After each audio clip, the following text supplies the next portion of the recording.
इलेक्शनचा धुळा, सगळीकडे एकच चर्चा, कोण निवडून येणार? सांगली महानगरपालिकेवरती सत्ता कोणाची येणार? प्रत्येकाचा दावा मीच निवडून येणार, यावेळी आमचीच सत्ता, 16 तारखेला गुलाल आमचाच.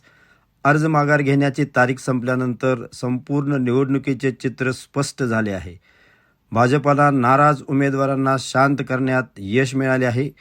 भाजपाने स्वबळावर सर्वच्या सर्व 78 जागेवरती आपले उमेदवार उभे आम्ही केले आहेत. जवळजवळ सर्वच ठिकाणी कमळ चिन्हावर त्या ठिकाणी उमेदवार उभे केले. ताकदीचे उमेदवार 570 अर्ज आमच्याकडे होते.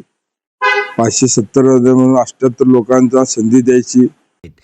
यामध्ये तरुणांना मोठ्या प्रमाणावर संधी देण्याची रणनीती अवलंबली आहे. दुसरीकडे शरदचंद्र पवार राष्ट्रवादी गट यांनी युती करून आपले उमेदवार उभे केले आहेत. शिवसेना शिंदे गटानेही आपले उमेदवार उभे केले आहेत.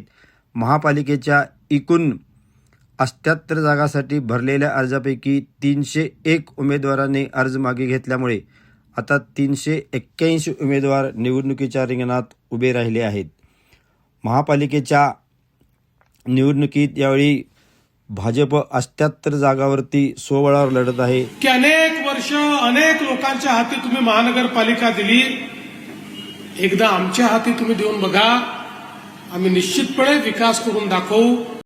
एकनाथ शिंदे गटाने 65 जागावरती, काँग्रेसने 32 जागावरती, राष्ट्रवादी काँग्रेस शरद पवार पक्षाने 22 आणि राष्ट्रवादी काँग्रेसने 23 जागावरती, तर उद्धव सेना, मनसे आणि राष्ट्र विकास सेना यांच्या तिसऱ्या आघाडीतर्फे 31 जागावरती उमेदवार दिले आहेत. सर्व उमेदवारांनी आपल्या प्रभागामध्ये मतदारांना प्रत्यक्ष जाऊन भेटण्यावरती भर दिला आहे. स्थानिक निवडणुकामध्ये पक्षाप्रमाणेच उमेदवार कोण आहे यावरतीही मोठ्या प्रमाणात मतदान होत असते व सध्याचे चित्र पाहिले असता निवडून दिलेला उमेदवार कोणाबरोबर युती करेल याची खात्री आता राहिली नाही. त्यामुळे मतदान हे पक्ष बघून न करता मोठ्या प्रमाणात आपला उमेदवार कोण आहे, व्यक्ती बघून मतदान होईल असेच चित्र जवळपास दिसत आहे. पॅनल टू पॅनल मतदान होणे अवघड आहे. त्यामुळे मतदान विभागून मतदान करतील असेच दिसत आहे. त्यासाठी प्रत्यक्ष मतदात्यांना भेटून आपल्यालाच निवडून द्यावे व आपल्या चिन्हासमोरील बटन दाबून प्रचंड बहुमताने निवडून द्यावे यासाठी जोरदार प्रयत्न सुरू आहेत. सकाळपासून ते रात्रीपर्यंत प्रभागाला पायाला भिंगरी बांधल्याप्रमाणे उमेदवार व त्यांचे समर्थक मतदारांना प्रत्यक्ष भेटत आहेत.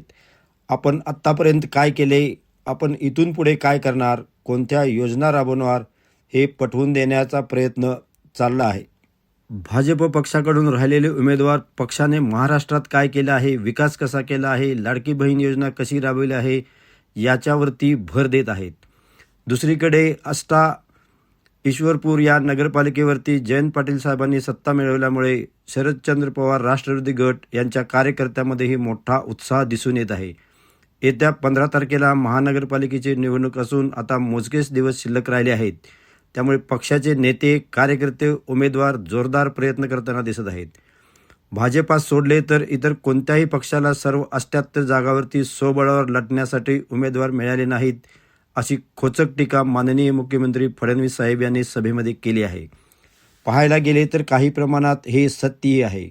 भाजपमध्ये उमेदवारीसाठी प्रचंड गर्दी असताना दुसऱ्या पक्षांना युती करून आपले उमेदवार उभे करायला लागलेले चित्र दिसत आहे. एकीकडे आमदार जयंत पाटील, खासदार विशाल पाटील साहेब यांनी मूठ बांधले आहे, तर दुसऱ्या बाजूला चंद्रकांतदादा पाटील यांच्या नेतृत्वाखाली आमदार गाडगे साहेब व भाजपचे कार्यकर्ते यांनी चांगली रणनीती अवलंबून नवीन तरुण उमेदवार व अनुभवी भाजपचे निष्ठावान कार्यकर्ते यांचा चांगला मेळ साधून उमेदवारांना संधी दिली आहे. शेवटी कितीही प्रचार केला किंवा कितीही आश्वासने दिली तरी कोण निवडून येणार हे 16 तारखेला निकाल लागल्यानंतरच कळेल. निकालानंतरही स्पष्ट बहुमत मिळाले नाही तर अपक्ष उमेदवारांना मोठी संधी उपलब्ध होऊ शकते.